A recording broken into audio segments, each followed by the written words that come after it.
Hello and welcome to Nirma Bang, ladies and gentlemen. I'm Hiral Dadia. We have with us Shikhar Aggarwal, Joint Managing Director at BLS International, joining in. Shikhar, welcome to the show and a pleasure to speak to you as always. Shikhar, my first question coming to you is, it's become a normal now for me to ask anyone as to how COVID has impacted because that's something that has concerned everyone. The impact that we saw in the first wave for a lot of businesses was tremendous.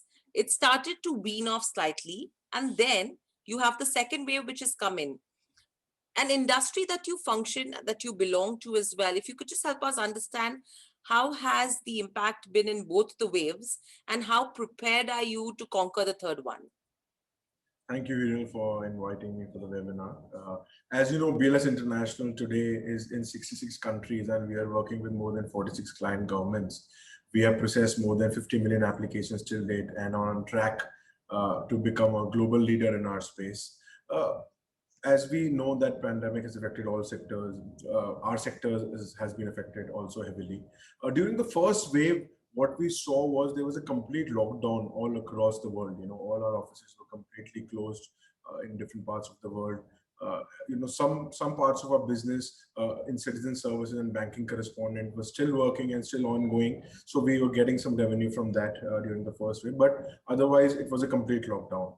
So the shift from the first to the second wave, what we've seen is the second wave has happened in different shifts or different pockets in different parts of the world. So our business has not completely shut down. So in some parts of the world, some offices were closed, but in other parts of the world, the offices were open. So in the second wave, we saw, very healthy revenues from our citizens and banking correspondent services, and also the counselor services. A lot of our counselor services, be it the renewal of passports or other attestation services, have been performing very well for the last 1 year, in spite of the COVID scenario. So we saw even in the second wave, since these are essential services, people have been coming to our centers and in fact offering from some value added kind of services wherein we come to their homes and collect these services. This is the impact that we saw. Right. So, with all of this, how are you maneuvering with your business strategy as well, taking into consideration that yes, these difficult times could probably continue for the next 6 to 8 months as well, and we don't know if something like COVID will go away or stay, and how long will it take for us to actually get 100% used to it. So, any change in strategies? Yeah, see, definitely because of the COVID, our visa business has been impacted because the lockdowns imposed by governments worldwide, and we have no control on that lockdowns. But during these times, also we have managed to give a healthy profit, because of Right. rationalization of expenses and increase in revenue from our different lines of business, be it counselor service, citizen service, or banking correspondent services. So, during the FY21, major revenue was contributed by consular and citizen services. I would say that because of this scenario, what has happened is a lot of our different services like, premium lounges or mobile biometric services have performed exceptionally well.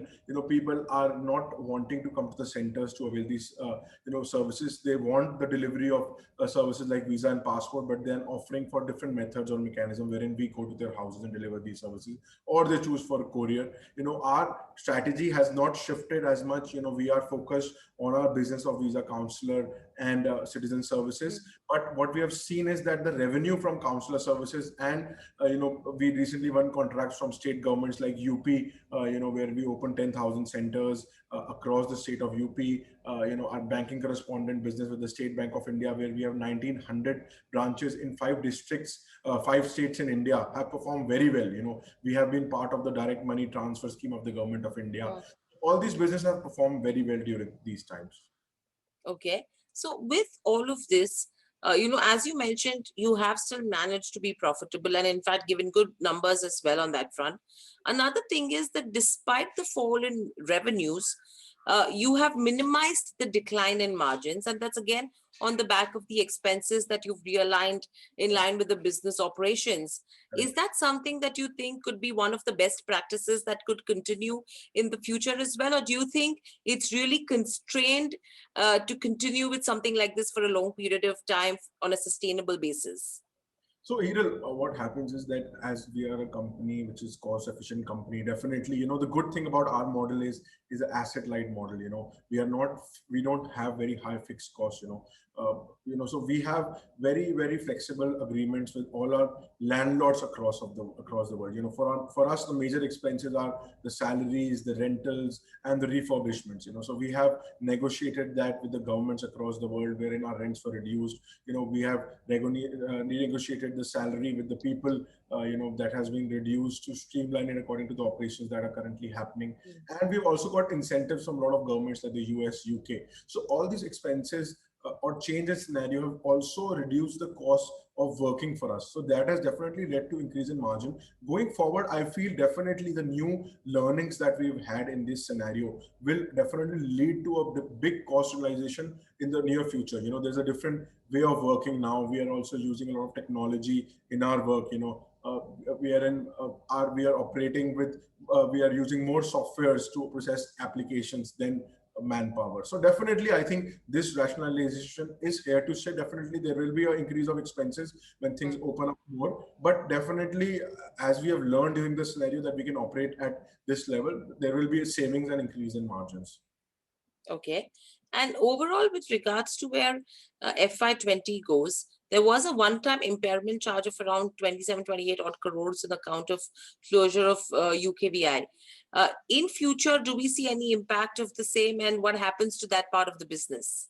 Correct. So that was a one-time impairment expense for the expenditure that we had done for the contract with the UK Home Office. That was performed very well, and we exited that contract on a very good note with the government, wherein our conditions or our requirements that we had participated in the tender were not being fulfilled. So we thought that because of the scenario, it is best to exit. But we have a very good relation with the government. In fact, there is a big tender coming out of the UK government in the next 1.5 to 2 years that is worth upwards around $1 billion, that we are, poised to participate in and win a chunk of that contract. So it will not be repeated. This kind of, one-time expense was happened only in that time. Okay. And overall, with regards to where operations are concerned, what's your anticipation? What's the status in terms of resumptions? See, governments are more eager to resume operations. For them, tourism, is a big contributor to the GDP. A lot of European governments in Russia, China. So we have seen that governments are incentivizing travelers, with subsidizing their hotel stay, their visa costs. So a lot of these subsidies and incentives have been given by the governments across the world. So we see, right now the policies that we are operating under government, in different parts of the world, is they have opened visa categories for certain individuals or certain categories, and for that the demand has been enormous. So we are mandated by the government to release a certain number of slots every day. So the demand is much more than what the government has allowed us to open. So definitely the demand is there. Governments are being cautious in giving visas right now, but over the months, as we are seeing, every government is opening up travel for different categories of visitors.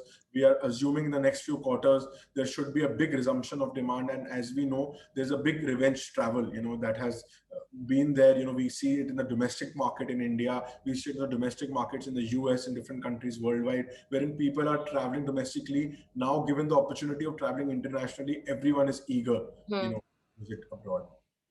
Right. And how long do you think we will take to get back to pre-COVID levels in terms of financials and business? See, I cannot give I know. a certain number because COVID is a pandemic Correct. across the world. Correct. But from what we see right now, the scenario globally going on in the next 2-3 quarters, the number for us from the visa business should start picking up. And by next year, I think there should be a revenge travel, going on across the market. And governments have told us to be ready for a increase in demand more than we expect, because there have been queries from travel agents, from travel groups, from tourism bodies to the governments to open visas for the groups travel. So there is a lot of demand, and government has told us to keep the infrastructure ready for the demand that is going to come in. Hmm. Hmm. Okay. And overall, any large contracts that could be in the pipeline in FY22 that we could be looking at? So, Hiral, that is a very important question, and I would like to give you a little background on the company also to answer that. So, as you know, there are a couple of important points here to note in our industry. If we talk about five important points, it is a industry with a heavy entry barrier in this industry. It took us 15 years to reach this level where governments trust us now to award or even pre-qualify us for any work. You should understand there are 195 countries in this world. Out of that, our potential target is 150 countries. The market Okay. itself is only 35% outsourced till now. There is a huge demand. There is a huge potential of 65 countries which are not outsourced till now. We recently won contracts from governments like Brazil, which were for the first time outsourced to any company. Now, having said that, from the existing contracts itself, there is in the next 1.5 2 years tenders upwards of 1.5 to 1.8 billion dollars that are coming up for renewal by different foreign governments, be it in the Canadian government or the UK government. We have been working with them for the last many years, having showing them our offices, telling them our solutions. So we are poised to grab a good market share of that. I would say our time as a company has come. We have been working hard for the last 15 years to Hmm. reach this level. In spite of COVID, there was definitely a dent in the revenues, but we managed to make a good profit. But in the next 2 years, I feel is a golden time for BLS International, because the amount of work that is foreseen for us, the amount of tenders that are going to come out will be across the industry huge. If we even talk about getting a major chunk or some chunk of that $1.8 billion pie of the Hmm. existing contracts that are coming up for renewal. So I think we will be highly placed to have a incremental revenue and profitable growth in the company. And on top of that, there are different contracts with governments which are now, because of COVID, fast tracking the outsourcing. Before they were a little hesitant. Now every government wants to outsource and they want a proper company to handle citizens for them and give a proper service. So I feel that next few years are the golden period for BLS, and we are working very hard to take maximum advantage of this period. Hmm. Okay. And overall, you have commenced operations recently with Brazil, Lebanon, Morocco, and Belarus. What's the kind of revenue pipeline looking like from these geographies? Correct. So, Hiral, as you know, these are some of the contracts that we won recently in COVID time. Last year itself, we won 7 new tenders. We won two with the Brazil government, Estonian government, and different governments. So these contracts, we have started working on them. We have started open the offices. Visa numbers have started to come in. But as you know, there are still travel restrictions in some parts of the world. So going forward, we see that numbers should increase from these contracts, and they should contribute a chunk of the revenue for the company. Okay. And overall, with regards to where diversification in terms of where business is concerned, beyond visa processing services to lessen the impact of the current situation, how big is diversification going to be? And what's the kind of revenue contribution we could see from diversified businesses apart from visa processing? Correct. So, Hiral, as you know, currently our visa counselor services are having a share of 80 to 85% of the entire revenue of the company, and 15 to 20% belongs to citizen service and banking correspondent business. So, our citizen service business includes currently the contracts we have with the government of Punjab and the government of UP, and the banking correspondent business is with the State Bank of India, and we are in talks with multiple other banks, wherein shortly we'll be announcing many more tenders that we are participating and the wins that we get. So this revenue is poised to grow in the next few years, since Hmm. you must understand this is something that we started only 3 4 years back. This part of the business. So revenue pipeline has been growing from this, and on top of that, our revenue from counselor services is still going strong. For different nationalities across the world, in dealing with the citizen service, be it passport renewal or counselor services, that revenue is going strong. So although we are focusing on increasing our revenue from citizen service and banking correspondent service, at the same time, as I told you, the pipeline that we have of 1.5 to 1.8 billion dollars in the visa service business. So I expect the revenue mix from both of the divisions to remain stable. In fact, the revenue to grow as a whole for the company. Hmm. Hmm.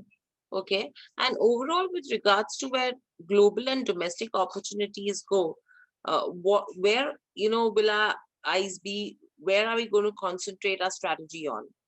So domestically, if we talk about, we are looking at definitely inorganic opportunities also in the space of banking correspondent or citizen service business, wherein we have achieved some sort of operational excellence till now. We've been operating them for last 4 5 years. The banking correspondent business has been growing at 25% CAGR every year. With the new business coming in for us, the business is expected to grow in that numbers for the next 4 to 5 years. So domestically, we feel there is inorganic opportunities in both banking correspondent, citizen service business, and also new tenders with different state governments and banks. Mhm. Internationally, there are inorganic opportunities in terms of acquisition of companies that we are looking at in our same field of outsourcing of services in visa citizen services, and definitely inorganic opportunities from the new tenders that we are looking. Right. And overall, apart from this, when we talk about diversification as well, Shikhar, sometimes what happens is you have the infrastructure ready, which can be utilized for a lot of other business segments as well. Now, taking the current situation into consideration, do you think that we could probably look at other segments of business where the existing infrastructure of BLS could be utilized? Correct. So, Ethel, so you must understand that the business that we are in currently, we are actually doing this. The Hmm. new contracts that we are winning with different government, we are utilizing the same infrastructure, the same offices. So, the cost for us in operating a new contract for the government is not the same as it was for the first contract. So, we are, in fact, all these services that we are providing right now in the company are aligned, wherein people have to come to our centers to apply for these services. So, all these centers can be used and are currently being used in different countries to work for different governments, common centers. So cost is coming down, the margins are going up for the company, and the next few years we foresee this to happen more across the world. Now we already have a network in 66 countries. Major growth markets like Russia and China, we have multiple offices in different geographies. So we foresee growth coming definitely from these geographies also as we go forward, from Russia, China, and Hmm. African countries. Right. Another thing, that comes in on this, Shikhar, is the tie-ups and the agreements that you've done with Amazon and Flipkart as well. That seems to be a different opportunity that you've been looking at. And how big could you think this could scale up to? Because yes, these guys are known for last mile delivery, but sometimes a lot of places, especially in tier 3, tier 4, or probably the extreme rural areas is where they're not able to reach. So do you think that's something which you will be able to fulfill for them? So we have tied up with a lot of e-commerce companies, and we're using our network, which is in tier 2, tier 3 cities across different states in India. So our target is to reach. We are already dealing with these customers. They are already coming for the government services to our centers, and they have a need for different kinds of services. Hmm. So that is the reason we can deliver. We are poised to deliver this last mile connectivity for different e-commerce players in different parts of India across tier 2, tier 3 cities. And we feel we have seen a good traction, good demand coming in from these areas, and this population and the area is eager to become the next big consumer of India. So we are definitely have the structure, the reach already Mhm. there to utilize our resources to Correct. fulfill the demand. Right. And very lastly, Shikhar, I know you will not be able to talk about financials in terms of FY22. However, if I have to look at a 3-year perspective from here on, what's the kind of milestone that BLS has set for itself from here on in terms of growth? See, if you look at the 2019 numbers and 2019 when there was pre-pandemic level, and during pandemic also we achieved a profitability of 50 odd crores. So Correct. definitely, as things open up, we are targeting, as things become pre-COVID, we are targeting a heavy growth in our revenue and profitability, and with the new pipeline of tenders, inorganic growth opportunities that we have in place. Next 2 3 years, as I said, would be golden years for BLS. We are working very hard to utilize all these opportunities, and we foresee that the 2019 numbers could be surpassed, next 2 years. Absolutely. Looking forward to that as well. Thank you, Shikhar, so much for joining us on the show. Pleasure to speak to you and great insights. Thank you. I hope you enjoyed the conversation as well and stay safe. Thank you. Speak soon. Thank you. Bye bye. Subscribe to our YouTube channel for in depth interviews of India Inc. and press the bell icon so that you do not miss our updates.